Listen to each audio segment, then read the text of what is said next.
Hey everyone, how's it going? I'm finally back. I'm sorry, I really feel guilty for being gone for so long. Early year has never been a good time for me. I don't know if it's because of the weather or what, I just find myself not being able to function.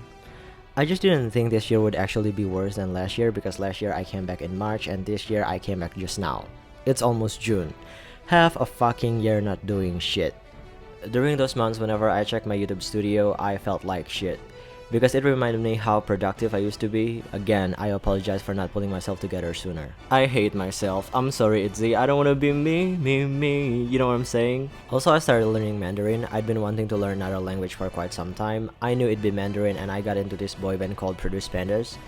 They totally jump-started me to learn the language, so 谢谢熊猫汤. They recently released an EP called Stand Up. Check them out. They're great. I love them. Anyway, enough with the what's going on with me update, let's start talking about this project. Quite a few people actually requested this. We're making Guinevere from Mobile Legends. I actually started this doll right after Santa Claus, only finished it back in March, and only edited and uploaded the video just now. That's how long I'd been slacking. I deserve a beating for that. Okay, let's get into it. For the base, we'll be using Apple White from Ever High. I already cut most of her hair. To remove the head, submerge it in hot water for about 30 seconds to a minute. Then just pull it away from the body. Don't forget to protect your hand because the hot head might burn you. The head removal is successful. The hot water also helps to melt the glue that keeps the hair intact from the inside, so it's easier for us to scrape off the excess stubble with a flat metal tool through the neck hole. Though the melted glue can also make the head feel icky to the touch.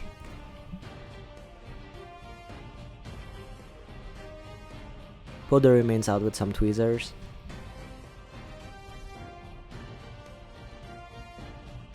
She is perfectly bald-headed now. Now we erase the factory printed face with pure acetone and cotton pads.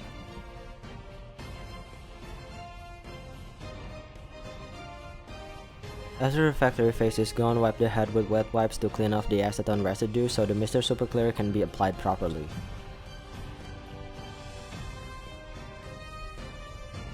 Prime the face with 3 layers of MSC, wait half an hour in between sprays. Let's start the face up with blushing using soft pastels.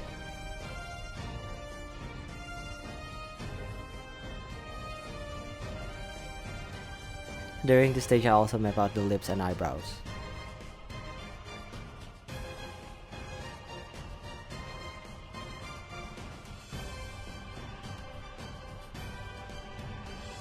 Spray the face again with MSC to save the blushing and move on to sketching the face with watercolor pencils.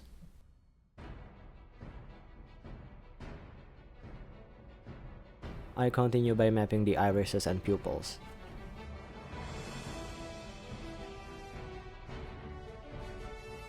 I spray the face again with MSC and start filling the colors. I'm giving her green eyes because I think her eyes are green. Not quite sure, but who cares?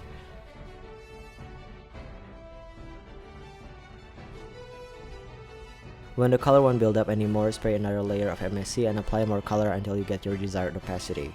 But I bet you already know the drill.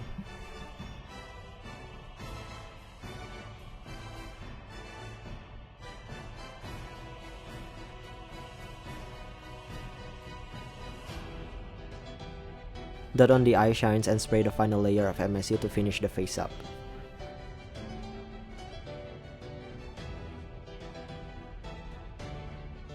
For the hair, I already made some yarn wefts. I grabbed 2 wefts and curled them by wrapping them around a paintbrush handle and heat them up with a hair straightener. These are for her ringlets.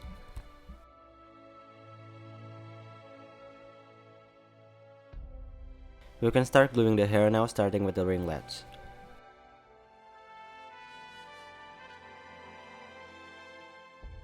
Then the bangs.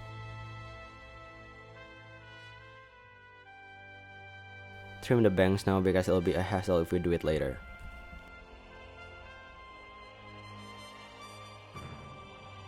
Now we can glue the rest of the hair.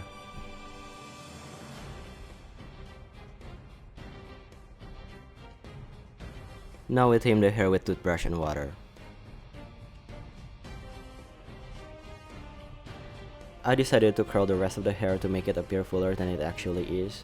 The wefts barely covered her scalp and I was too lazy to make more, so I had to make it work with what I got.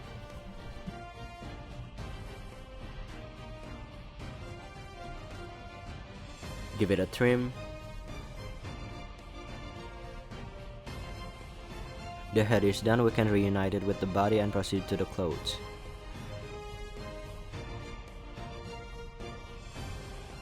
Start with the bodies, wrap a piece of fabric, preferably something quite thick and stretchy, over a mannequin body and apply some glue on top of it.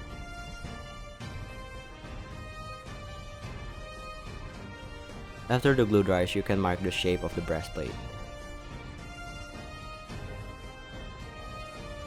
Cut it out.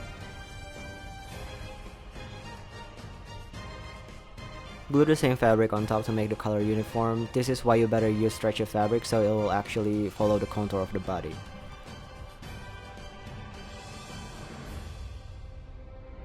Trim the excess but leave some seam allowance for the back pieces and upper half of the bodies. I cut out the parts for the upper half of the bodies out of wide rib knit material. Now we can sew them to their corresponding parts. Sew the tabs on the back parts. After the tabs are finished, we can sew the shoulder seams together.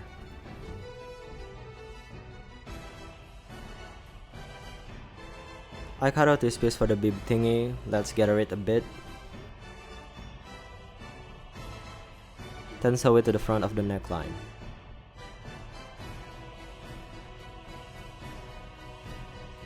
For the collar piece, it's just a strip of fabric, and just like the bib, I gather it.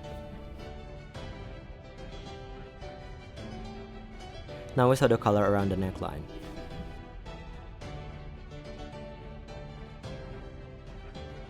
After that, we can sew the side seams.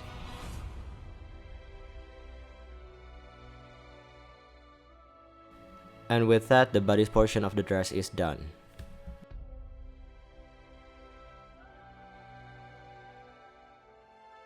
Moving on to the skirt portion, it's a strip of fabric. I covered most part of it with masking tape and painted the edge for the gold trim detail.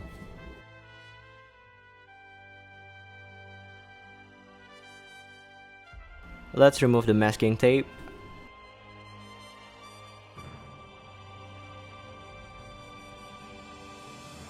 I think the trim looks pretty clean. Gather the top side to match the waist circumference.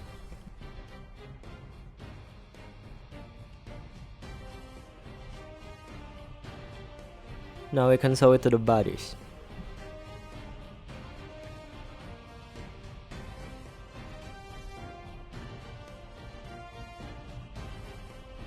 Sew the back seams halfway through and attach snaps to complete the dress.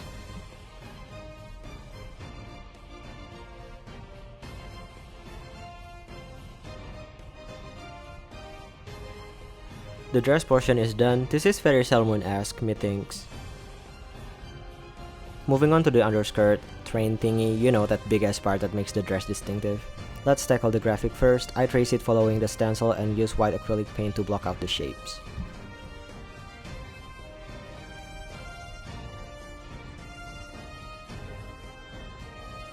Then I go over it again with light blue, which is the real color.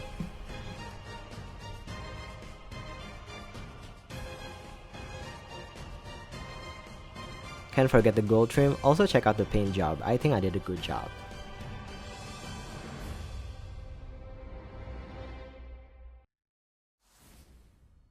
For the other side, I cut out the same shape out of white cotton fabric and also made a bunch of gathered strips that will be sewn to the piece from the bottom to the top.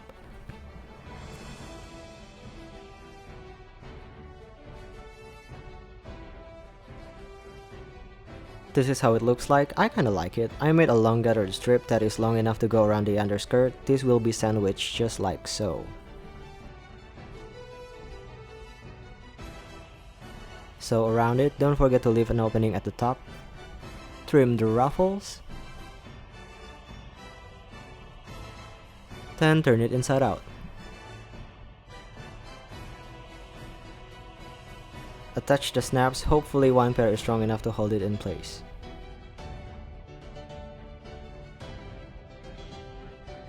Let's try putting it on.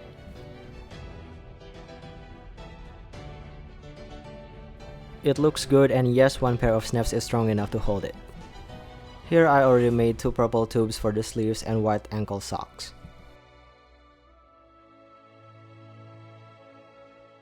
For the shoes, I'm just gonna paint this purple. I don't have purple paint, so I mix my own and it looks ugly. But I was in my fuck it mood, so I really need to buy some purple paint. Let's make the other accessories to actually complete Ha.